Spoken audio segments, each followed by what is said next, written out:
Some childhood wounds arrive without noise. No shouting. No obvious harm. Just silence where care should have been. They grow up quietly functional, capable, composed yet carrying a strange emptiness they cannot name. A feeling of being unseen, even in full rooms. Of needing less, asking less, becoming less. Neglect does not teach pain through impact, but through absence. And the twist is this. Many adults shaped by neglect do not see themselves as wounded at all.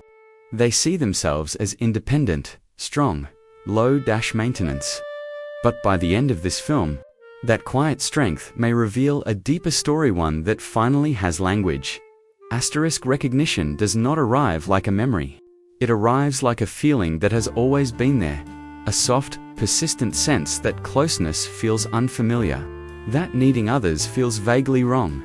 That comfort, when offered, lands awkwardly like a language learned too late in life. Many adults who are neglected as children do not recall trauma. They recall normal days, meals, school, routines. And yet, beneath the surface of that normalcy, there is a quiet emotional blank space, a place where reassurance should have lived. Neglect is difficult to recognize because it leaves no clear scenes to revisit. There are no sharp images to point to.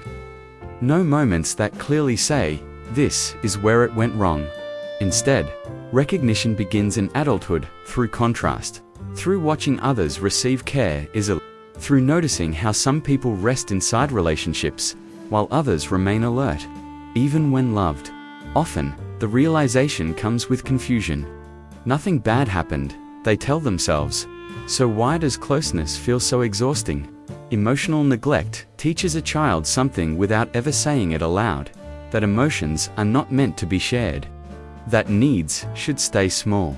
That comfort is inconsistent, or unavailable, or simply not worth reaching for. Over time, the child adapts not by breaking, but by shrinking expectations. They learn to self-soothe before they learn to self-understand. They become competent early, independent, low-demand. As adults, this adaptation is often praised. You're so easygoing, you don't need much, you're strong. And for a long time, those words feel true. Recognition begins when strength starts to feel heavy. When independence no longer feels like freedom, but like isolation with good posture. When the ability to handle everything alone starts to resemble an inability to let anyone in. This chapter is not about blame. It is about naming something that was never named. Emotional neglect hides inside functionality, inside success, inside people who rarely ask for help and rarely fall apart. That is why recognition feels unsettling. It reframes a lifetime of coping as a response to something missing. Not something taken, something absent. And once that absence is felt not intellectually, but emotionally, it cannot be unseen. It does not demand answers. It does not rush toward healing. It simply sits there, quietly acknowledged, like a room that has always been locked, now opened for the first time. Recognition is not the beginning of pain.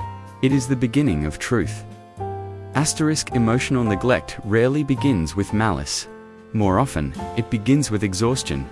Parents who are overwhelmed, distracted, depressed, anxious, or emotionally untrained may meet a child's physical needs while missing their emotional ones. Food is provided, schedules are kept, expectations are clear. From the outside, nothing appears wrong. But inside the child, something essential remains unmet: emotional attunement. Children do not need perfect parents. They need presence that notices. A child learns who they are through reflection, through seeing their feelings recognized, named, and responded to. When a child cries and someone leans in with curiosity, what happened? The child learns that emotions are signals, not problems. But when emotions are ignored, minimized, or subtly discouraged, a different lesson forms. The child learns that feelings are inconvenient, or confusing, or invisible. This is how absence takes shape. Some caregivers were never shown how to respond emotionally. They grew up without language for feelings themselves. Others were consumed by survival, working long hours, managing illness, carrying unresolved grief. Their absence was not physical, but emotional. They were there, yet unreachable.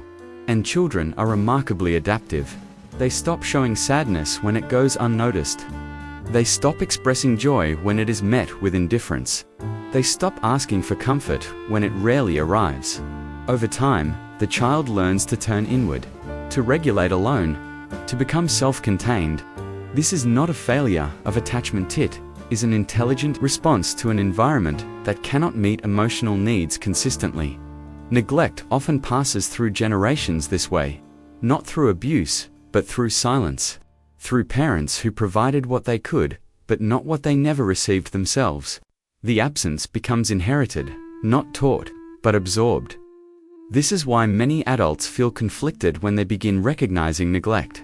There is love for their caregivers, gratitude for what was given, and alongside it, a quiet grief for what was not. Both can exist at once. Understanding the origin of neglect does not erase its impact, but it does soften the question from why wasn't I enough to what were they unable to give. The shift is subtle, yet profound.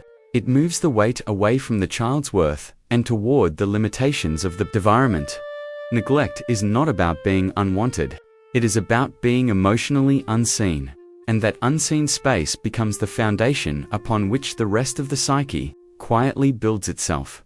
Asterisk. The body learns before the mind does, long before language, long before memory. A child's nervous system is shaped by repetition, not by single moments, but by patterns. When emotional signals are consistently met with responsiveness, the nervous system learns safety. It learns that reaching outward brings relief. But when those signals are met with absence, distraction, or dismissal, the body adapts differently. It learns not to reach. This learning does not happen through thought. It happens through sensation, through the tightening of the chest when emotions rise, through the quiet suppression of need, through the body's gradual conclusion that connection is unreliable. Psychology calls this attachment. The body calls it expectation. Children who experience emotional neglect often develop what appears, on the surface, to be independence. Their nervous systems become efficient at self. They learn to calm themselves without external support.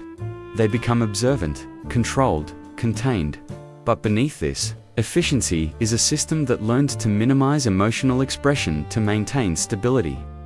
Emotions, when unacknowledged, do not disappear. They go underground. That developing brain adapts by dampening emotional intensity. This can later appear as numbness, difficulty identifying feelings, or a vague sense of emptiness. Not because emotions are absent, but because they were never mirrored back clearly enough to be organized. The nervous system remembers what the mind cannot. In adulthood, this memory reveals itself in subtle ways: discomfort with vulnerability, a tendency to intellectualize emotions rather than feel them, a reflex to self-soothe rather than seek comfort. Relationships may feel overwhelming, not because closeness is unwanted, but because the nervous system was never trained to receive it safely. There is often a deep confusion here. Why does care feel intrusive? Why does being seen feel unsafe? The answer is not in personality. It is in adaptation. Emotional neglect does not wire the brain for pennant wires, it for survival in emotional solitude. The nervous system becomes vigilant, not for danger, but for disappointment. It learns to expect very little, because expecting more once hurt too much. This is why logic alone cannot undo the effects. Knowing that someone cares does not immediately calm a nervous system that learned otherwise. Safety must be felt, not understood. And yet, there is something quietly hopeful here. What was learned through absence can be gently relearned through presence. Not quickly, not forcefully, but slowly, as the nervous system encounters new experiences of consistency, attunement, and emotional safety. The body remembers absence, but it also remembers relief, and this memory too can be rewritten one felt moment at a time. Asterisk. Adults shaped by emotional neglect often live with a contradiction they cannot quite explain. They crave closeness, and yet they pull away from it. This conflict does not announce itself loudly. It appears in small hesitations, in the instinct to handle things alone, In the discomfort that arises when someone offers help too quickly, there is a longing to be seen, paired with a deep unease about what being seen might require.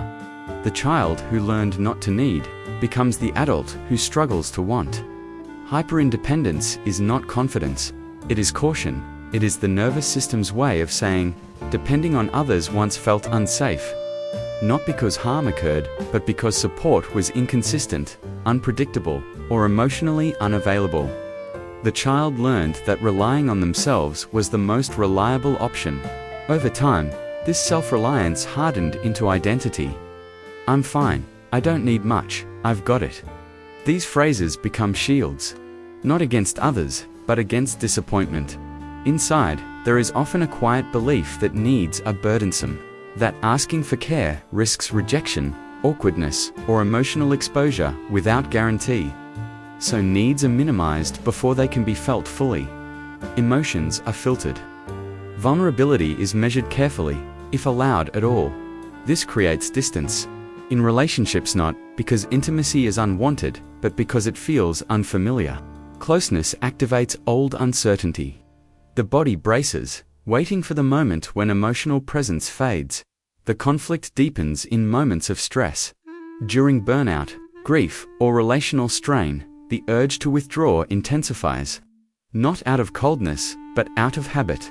The neglected child learned early that turning inward was safer than reaching outward. And so, in adulthood, solitude becomes both refuge and prison. There is often shame here. Shame for needing connection. Shame for struggling with it. Shame for not knowing how to receive what others seem to accept easily. This shame keeps the conflict hidden. It convinces the adult that something is wrong with them, rather than recognizing the logic of their adaptation. The psyche learned what it needed to survive in an emotionally sparse environment. The problem is not the strategy. It is that the strategy outlived its usefulness. What once protected, now isolates. What once kept the child stable, now keeps the adult distant. And yet, letting go of hyperindependence feels dangerous. Because beneath it lies an old fear. If I need too much, I will be alone. This is the quiet tension neglected children carry into adulthood. Not a dramatic wound, but a constant negotiation between desire and defense. Between closeness and control. And until it is understood, the conflict repeats itself, subtly, silently, and often without conscious choice. Asterisk, the turning point rarely arrives with certainty. It arrives with fatigue. Not physical tiredness, but emotional exhaustion. The kind that comes from holding everything together for too long. From being the stable one, the capable one. The one who does not ask, does not lean, does not unravel. For many adults who were emotionally neglected, realization emerges through a relationship. A partner who asks for emotional presence they do not know how to offer. A friend who notices distance where affection was assumed. Or a child whose needs awaken something unfamiliar and tender inside. Suddenly, old strategies stop working. Independence no longer feels empowering. Emotional restraint no longer feels mature. The systems that once ensured survival begin to feel misaligned with the present. And in that dissonance, a new question forms, not, what's wrong with me? But where did I learn this? This question changes everything. Patterns once seen as personality traits begin to soften. The inability to ask for help becomes understandable. The discomfort with intimacy gains context. Emotional numbness reveals itself, not as emptiness, but as protection. This realization is often quiet. There is no dramatic breakthrough. No single memory unlocked. Instead, there is a slow reorganization of meaning. The past is viewed with new eyes, not searching for fault, but for understanding. The adult begins to see the child they once were, adapting intelligently to what was available. There can be grief here. Grief for what was missed. Grief for the child who learned too early not to need. Grief that arrives late, precisely because it was never allowed to arrive before. And alongside grief, there is relief. Relief that nothing was inherently broken. That the struggle had logic. That the pain was not imagined. The realization does not demand action. It simply allows compassion to replace confusion. This moment matters because it shifts identity. Survival strategies loosen their grip when they are no longer mistaken for selfhood. The adult begins to see themselves not as distant, difficult, or emotionally limited, but as shaped by an environment that required restraint. Understanding does not erase patterns overnight, but it creates space, and in that space, something new becomes possible. Choice. Not immediate change, but awareness, and awareness, gently held, becomes the ground from which healing can eventually emerge.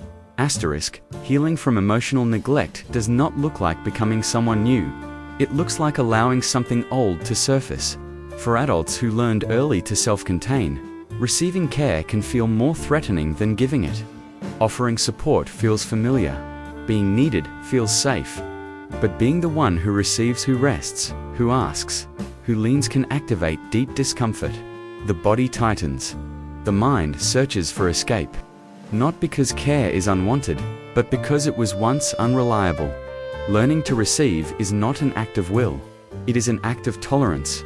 At first, it may feel unnatural to sit inside someone else's attention without earning it, to accept warmth without immediately returning it, to let another person notice emotional shifts without explaining them away.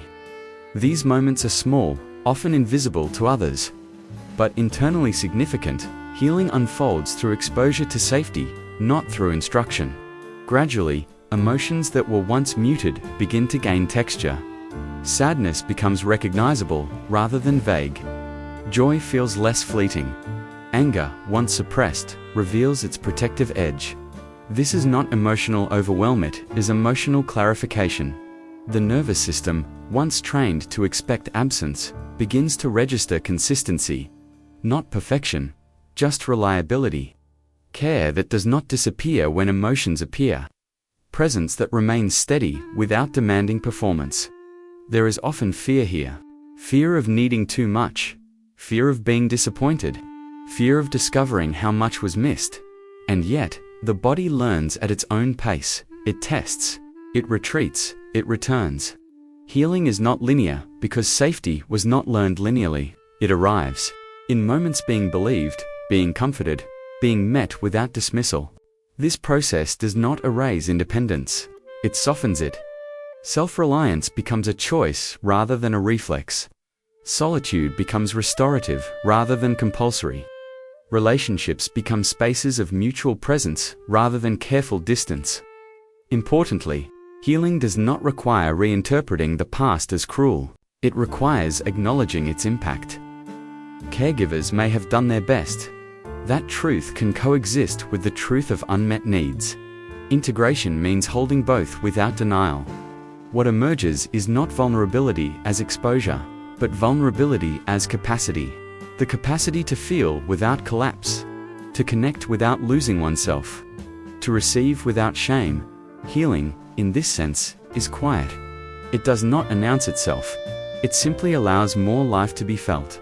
Asterisk, when emotional neglect is finally recognized, something unexpected remains. Not anger, not blame, but a deep, unfamiliar softness. There is often an assumption that naming the past will undo the present, that understanding will dissolve patterns. But what truly remains is not change, it is compassion, a gentle reorientation toward the self that no longer demands toughness as proof of worth. The adult, who once survived quietly, begins to see their own resilience clearly, not as superiority, not as emotional armor, but as adaptation, as intelligence, as a child's ability to endure an environment that could not fully respond. This recognition does not erase grief. It gives it context. Grief may surface in unexpected places while watching others receive comfort easily, or while offering care that once felt unreachable. It may come without words, as a tightening in the chest, or a sudden ache. This grief is not regression. It is acknowledgement delayed, and alongside grief, there is something else, a spaciousness. The realization that emotional restraint was learned, not inherent, creates room for possibility. Not pressure to change, but permission to soften when safety allows, to feel without urgency, to connect without performance. What remains is not a healed story, but a truer one. The neglected child does not disappear. They become visible, integrated, no longer hidden behind competence or composure. Their needs are no longer embarrassing. Their sensitivity no longer a liability. This does not mean life becomes easy, it becomes honest. Relationships may still challenge, emotions may still arrive slowly, independence may still feel comforting, but none of it is mistaken for destiny anymore. Patterns lose their authority when they are understood. The quiet strength remains, but it is no longer alone in the end. This story is not about what was missing, it is about what endured. A capacity to observe, to reflect, to survive without bitterness, and eventually, to feel without fear. Neglect once taught silence. Understanding teaches language. And in that language, a life shaped by absence finally finds space to breathe.